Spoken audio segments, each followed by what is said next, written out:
Alright, I preface this. I'm not good at telling stories, and I'm not good at being mad because when I tell a story, I'll go way off, and if I get mad, I always just suppress anger. I mean, even though I have anger, obviously, but everybody has anger. It's something everybody has, but I don't get very mad very easily, and I don't think people. I always stay composed. I always try to keep my composure. Um, the places that I let my anger out is in traffic alone. Like I don't even know where you got flowers. You need to get going somewhere. But anyway, a story about me being mad. The past couple days, my friends Rachel and Sierra, they're both 17. I'm 18. Um, we're having a bad day, and I want to hang out with them. I didn't know that until we got there, but they were complaining about how they're having a bad day and they're upset and being emotional, and I don't know. I didn't know how to deal with that, so I asked them. They don't. I'm not one to offer emotional support. I am more. I want to say. Um, I more offer solutions than being like, oh, it's okay. It's uncomfortable for me. It's just uncomfortable for me to be with somebody that's crying. But if they are like, hold my hand, I'll be like, okay, I will. I'll hold their hand. That makes them feel better. I'd rather like take them out and do something for them. But if that doesn't help, then whatever they need, I will help them with or try to. Anyway, they were having a bad day, and I got there, and they're talking about how they wanted a turtle or something, and I didn't really want to get them an animal because they can't get an animal. They're 17. You have to be 18 to adopt. Because they both live with their parents. I live with my parents. It wouldn't be something easy for them to really take care of. They don't have a cage or any place to put the animal, and they were talking about how they just put it in a box or something, and I didn't like that. I didn't say anything, but I didn't like that. I did not like that at all because it would be my responsibility, and I would be the one signing the paper for the animal. So, um, anyway, they were trying to to get them an animal, and I was firmly against it. I said no. If we go to PetSmart, you can look at the animals, but I'm not going to buy you anything. You're going to be disappointed. So Sierra is like, okay, well, she talks to Rachel and she says, okay, well, it's just one of those things. Caden's just going to have to see it first. And that's not going to change my. I already made my decision. I'm not going to give you the animal because you don't have a place for this animal. One, you wouldn't actually be able to take care of it. Three, you're going to get worn out by it. I mean, I've done that myself. I got a bird and I got annoyed with it and I got rid of it. So, and then four, that would be my responsibility legally. I don't like to put myself in that situation legally. That it'd be my liability if whatever. We'll get to that, but um,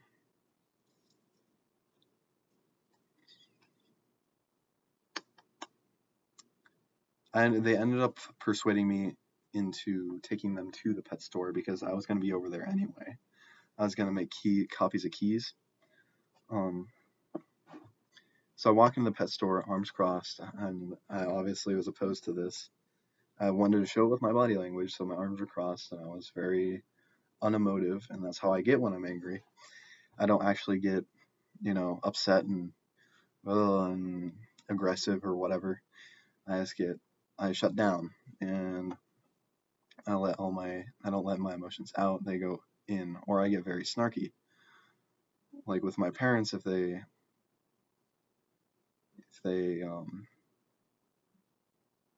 want me, if I find a problem with one of their rules, like that's the only time I'll let it out with my parents.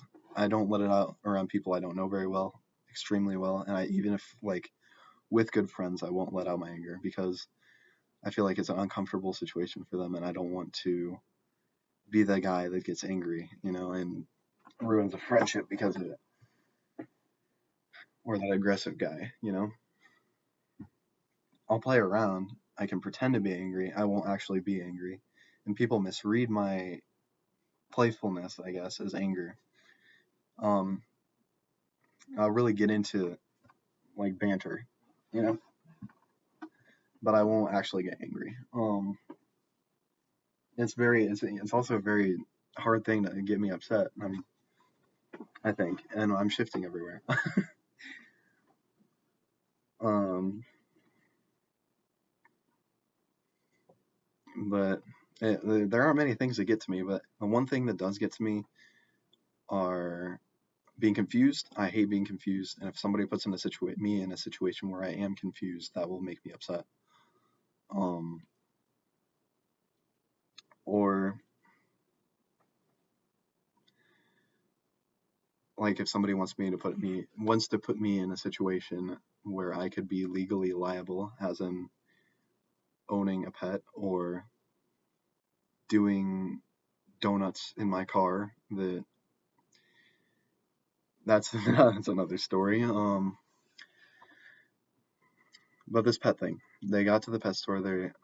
They showed me the pet. My arms were crossed. I said, they were saying, "Oh, isn't it so cute, Caden? Just pet it. Isn't it so cute?" I was like, it is cute. Don't want you pet it?" I was like, "Okay." And I pet the thing, and I was like, "Wow, it's soft. It's pretty soft." And she's like, "Yeah, isn't it so adorable, Sierra?" And I was like, "Yeah, it's cute, but I'm not gonna get anything." And she's like, "Why not?" But I and she's like, "What? Just all right. What about the bunny? Let's look at the bunny." And then he gets out the bunny. The guy gets out the bunny, and she's like, "Look at it. It's so adorable. Don't you just want to hold it?" I was like, "Keep that thing away from me. I don't want to hold that. It's gonna poop or something like that." Um, yeah, that's I'm 7 minutes in. Okay. Um, so we leave the pet store, and all the way back, they're talking about, "Oh, we want this bunny." They put the bunny on a 2-day hold for Rachel. "Oh, we want this bunny, Caden. Won't you get us this bunny?" And trying to make me feel bad about not getting them a bunny. If I don't want to get them a bunny, I'm supposed to feel bad about it. Um, that kind of got to me. I mean, I don't know if that's what they just want to use me to get the bunny. They don't want me to. They don't actually. They just need me to get the bunny, and they're just trying to make me feel bad so they can get the bunny. That makes sense. It's a sort of it's manipulation. It's like emotional manipulation. And I felt bad. I did feel bad because they were having a bad day. I didn't want to get them a bunny because of that. And today we went back to the pet store. Sierra said, "Well, Rachel, Caden's gonna get you the bunny today. It'll be okay." And Rachel's like, "Ah, yay, yay, whatever." Um, so we go to the pet store again. I walk in with them again, and they're like, "Okay, come here, Caden. We're gonna have you sign the adoption papers or whatever." And Sierra was hyping this up the whole time, and I did not want to sign the adoption papers. Um, I finally got to the adoption papers, and they're like, "Just initial here, here, here, here," and I didn't want to. I didn't want to. I just I didn't want it to be my responsibility. Like I said earlier, I didn't want it to be my responsibility for something that I wouldn't actually be taking care of. Um, so pretty much, I step back, and I know that I would have to be the one that actually took care of it for them to sell it to me. Um, so to offload some of my responsibility from that, I took a step back and I was like, "Well, Rachel, why do you want me to buy this for you?" And she was like, "Well, I've been having a bad time, and I'd be so happy with the bunny." I asked if she'd really be able to take care of it, and she's like, yeah, I'd be able to take care of it. And I was like, I don't really feel comfortable with this. After reading the adoption papers, they could come into your house and, check for the bunny at any point in time without, asking or whatever. And for any reason, they could repossess the bunny. And I wouldn't want that sort of thing on my record. Um, so I said, I don't feel comfortable with doing this. And there's another PetSmart employee there who said, well, now that I hear that from you, you can't even adopt the bunny anymore. I'm sorry. I didn't feel bad. I didn't feel bad at all because they were just trying to push me into buying them a stupid bunny the whole time. But I kind of, not really. I didn't really feel bad at all because they were just trying to push me, really trying to push me into buying this stupid bunny. And I didn't want to buy a stupid bunny for them or any animal. I didn't want to buy them any animal because it's not my responsibility. I don't want to be held legally liable for it. So we walk out of the store and Sierra's like, why don't you just buy the fucking bunny? Why didn't you just fucking buy the bunny? And I was like, I don't want to be held liable for something that's not mine. You guys aren't 18. I'm the one that would be legally liable. They could come to my house at any time. It said on the paper. And she's like, well, it's just a fucking bunny. I was like, well, if it's just a fucking bunny, then why are you so upset? I didn't actually say that, but I was thinking, it's that sort of line of thinking. I felt kind of good for myself that I was upset with them because they wanted me to feel like the bad guy. They wanted me to feel like I was the one that was doing the bad thing when really it's just not my responsibility. And they're trying to say, "Oh, you'd be its father." I don't want this thing. I don't want it. I don't. It's a bunny. It's not my responsibility. I don't know how your parents are going to react to it. And they both said, "Oh yeah, my mom's fine with it. Whatever." I don't trust that. I don't know. If your mom was really fine with it, she could come out and adopt the bunny for you. But she wasn't comfortable with it. So clearly she didn't come and adopt the bunny for Rachel.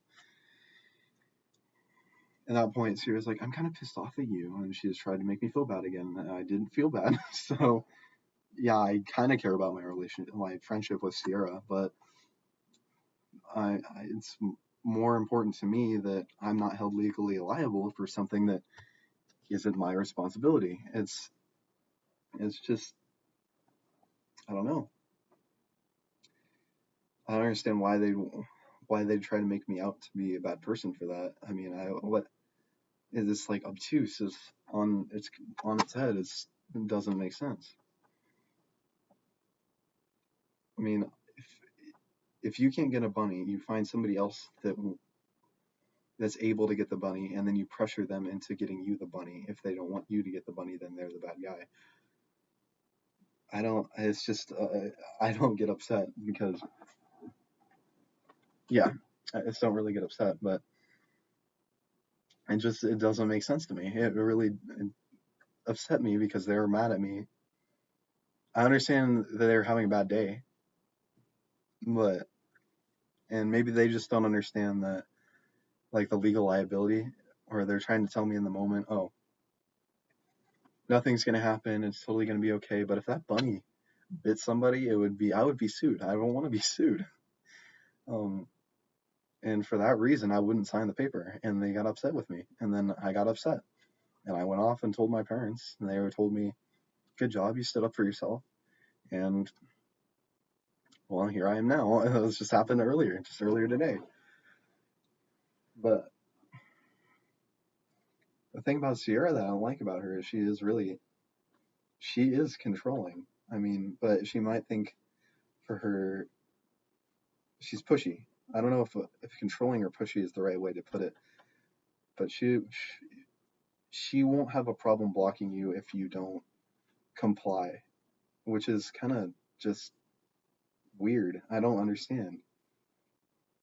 It comes to a point where you just have to not not deal with it anymore. I can put up with it to a point. It's just I don't know.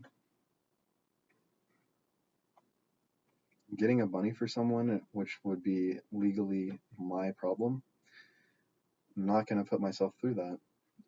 I mean, potentially, not. necessarily at that point in time it could be my problem, and they would be all happy with the bunny, and I know that they would be all like so thankful or whatever for getting me the bunny, but I'm more worried about the possible wrong that could happen, you know, like me getting sued, or and it's just like a gut feeling. It's like I don't almost it's almost like a gut feeling. It's not necessarily, but in the moment in time, you could foresee you signing off on that, the bunny doing something stupid, and then me getting in trouble, or the company coming to my house to look for the bunny, and the bunny's not there, and I have to say it's not it's not with me, it's with some of my friends, or something like that. So yeah, that's pretty much me upset. I don't really let it all out. I don't tell people. I don't yell at people. I just put my foot down really when I'm upset and shut down almost. Um, I don't actually shut down. I kind of just like cross my arms sort of and don't speak. Um, and if somebody wants to know what's wrong, I'm just like, it's okay. Or it's very obvious that it's obvious externally that I'm upset, but I won't speak. I won't say it. I won't put it out there, if that makes sense. Um, and this other thing with pay window upset me, trying to organize my dishes from reds, the the red trays that people eat out of, the silvers, which I call them in my head, which are like the inserts for the lettuce, the inserts for the produce and the spread and all sorts of stuff, and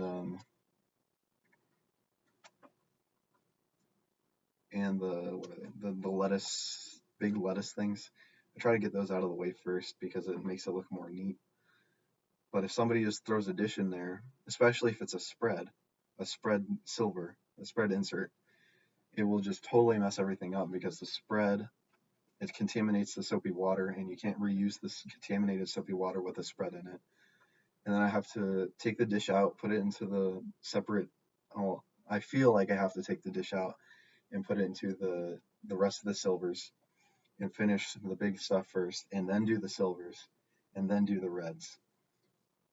Because I that's what really stresses me out about that portion of it. And the other day, my pay window, there are two separate windows. There's the pay window, and then there's the handout window. At the handout window, they can call up a car and tender it there. So the person will pay at the handout window instead of the pay window in order to close the gap between the pay window and the handout window. Um, but they have to make sure the pay window person knows. So I was at pay window. Every time you're there and before somebody pays, you read their order out back to them so that you're sure and they're sure that it's their order. I read the customer's order back to them. They said, yep. And they handed me the money, the $10. I put it through the system. Handout window runs up to me, says, Caden, did you just clear that car? Oh my gosh, I had a car on my screen. Why didn't you hear me? Well, the reason I didn't hear her was there's another position called handheld. Handheld takes orders over the headset, which all of the associates can hear. Um, all the workers can hear, all the associates, whatever. Um, and if handout and pay window are trying to communicate, handheld can hear that. So most of the time when I'm on pay window, I just totally tune that out because when there's somebody taking orders on the handheld over the headset, we just normally leave them alone. But this person has had trouble in the past where they have multiple times cleared a car, or pay window has cleared a car while they have the actual car on their screen, so the pay window cleared the wrong car. The person ran back to me after I tendered the order and said, did you just clear that car? Yeah. I just said over the headset I couldn't hear him because I tuned it out. I kind of froze up. I didn't want to get in trouble. I've never been written up before. That would be the first time I'd be written up. And it was the first time I was written up because pay window gets all the blame for it, and this person's done it to multiple people. They don't clearly communicate. That's what really pisses me off. But it's not necessarily her fault either, because there should be a separate channel just for the associates on pay window and handout to talk to each other while handheld is taking orders. It's not really fair to us when we're trying. We have to be listening for the handout window while handheld is taking orders. And if handout window is talking while handheld is taking orders, they could slip up, or they could hit the wrong button and talk to the person that's at the drive-through, the speaker in the drive-through. So that's another thing that upset me, and I got written up for that. I felt like I didn't do anything wrong because handheld window is trying to communicate with me while there's somebody else on the same channel, and I happened to clear the wrong car because I didn't know it was on her screen because there was other stuff going on over the headset I didn't necessarily understand. So that really upset me. That and the dishes at a pay window because I'm clearing cars and I'm supposed to be doing the dishes, and the dishes start piling up, and I just really want to start doing them in that order, and people mess up the order, and then I have to fix that and then get to the dishes. My priority there is to fix what systematize it back into my system, and then do that, and then do the dishes after I systematize it into my system, because it's just for me it works. It gets all the dishes out of the way. But maybe I should try something else because the dishes always seem to pile up because I'm too worried about getting all those dishes organized in that specific way. This is totally different from me at my house because everything's all over the floor. I don't really care about that, but I do have, yeah, I have other systems, but yeah, that's me being mad. I don't really get too upset. Enjoy, or thanks for watching. I don't know.